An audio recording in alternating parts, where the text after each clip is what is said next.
सीमा अपने पति सुरेश के साथ एक छोटे से गांव में रहती थी। उनका जीवन साधारण था लेकिन खुशहाल था। सुरेश मेहनती व्यक्ति था और सीमा घर संभालती थी।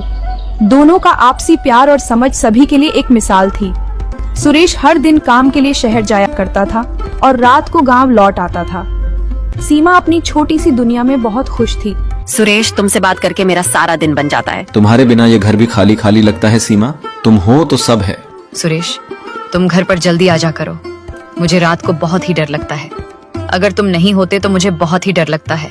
एक दिन सुरेश शहर जा रहा था, तभी रास्ते में उसका भयानक कार एक्सीडेंट हो गया। सीमा को जब यह खबर मिली तो उसके दिल को गहरा धक्का लगा। अस्पताल में डॉक्टरों ने बताया कि सुरेश की दोनों टांगे हमेशा के लिए खराब हो गई हैं। वह अब चल फिर नहीं सकता था। इस हादसे ने दोनों की जिंदगी को बदल कर रख दिया। सुरेश के पैर खोने के बाद परिवार की सारी जिम्मेदारी अब सीमा पर आ गई थी। घर का खर्चा, सुरेश की देखभाल और भविष्य की चिंता ने सीमा के कंधों पर एक भारी बोझ डाल दिया था। उसे समझ नहीं आ रहा था कि अब क्या करे और कैसे सब संभाले। सीमा, मैं अब कुछ नहीं कर पाऊंगा। ये सारी जिम्मेदारी अब तुम्हारे ऊपर आ गई है। हम दोनों मिलकर हर मुश्किल का सामना करेंगे।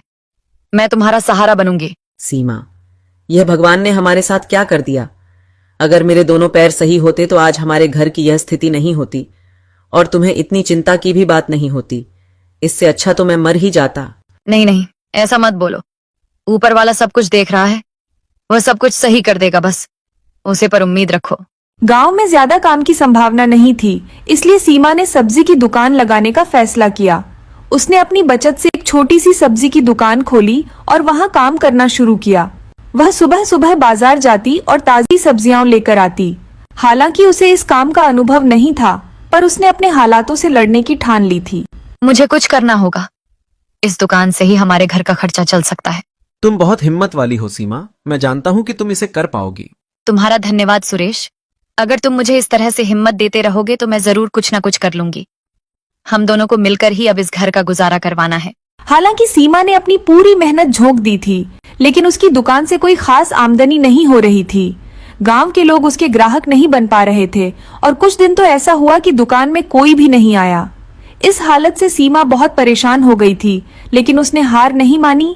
मैं इतनी मेहनत कर रही हूँ, फिर भी दुकान नहीं चल रही। अब घर कैसे चलेगा? तुम्हें ये सब मेरी वजह से करना पड़ रहा है। शायद मैं ही तुम्हारी किस्मत का दुश्मन हूँ। नहीं सुरेश, इसमें तुम्हारी कोई गलती नहीं है। ये सब ऊपर वाला हमारा इम्तिहान ले रहा है। तुम चिंता बिल्कुल भी मत करो। मैं कोई ना कोई रास्ता जरूर देख लूंगी। लगातार काम और मानसिक तनाव के कारण सीमा की तबीयत बिगड़ने लगी। उसे बुखार और कमजोरी ने घेर लिया। डॉक्टर ने उसे कुछ दिन आराम करने की सलाह दी। इस बीच उसकी दुकान बंद हो गई और आमदनी का स्रोत पूरी तरह से ठप हो गया। अब क्या होगा सुरेश? दुकान भी बंद हो गई है और हमारी हालत भी खराब हो रही है। तुम्हें आराम करना होगा। सब ठीक हो जाएगा, मुझे यकीन है।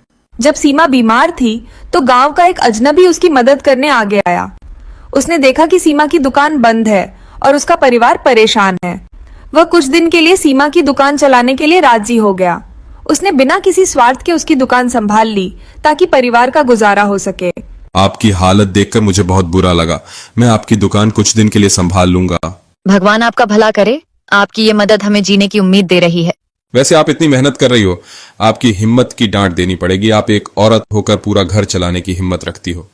आप जैसी पत्नी भगवान सबको दे। नहीं नहीं, इसमें हिम्मत की बात नहीं है। मुझे ये सारी हिम्मत अपने पति से मिलती है। वह बहुत ही मेहनत करके घर का गुजारा करते थे, लेकिन एक दिन उनकी कार एक्सीडेंट में दोनों टांगें खराब हो गईं। इसलिए सारी जिम्मेदारी आप मेरे ऊपर ही आ गई है, तो मुझे घर का खर्चा चलाना पड़ता है। अजनबी ने कुछ दिन तक सीमा की दुकान चलाई, लेकिन वह भी ज्यादा दिन तक मदद नहीं कर पाया। जैसे ही वह चला गया, दुकान फिर से बंद हो गई। सीमा के सामने अब फिर से वही समस्याएं खड़ी हो गईं। वह और सुरेश अब पूरी तरह हताश हो चुके थे। अब तो हमारी आखिरी उम्मीद भी चली गई। अब हम क्या करेंगे? शायद हमारी किस्मत ही हमें हर बार अंधेरे में धकेल देती है। सीमा अब खुद को और अपने परिवार को इस हालात से निकालने के लिए एक नया रास्ता ढूंढने की कोशिश में जुट गई। उसने अपने अनुभव से सीखा कि अकेले कुछ कर पाना मुश्किल है।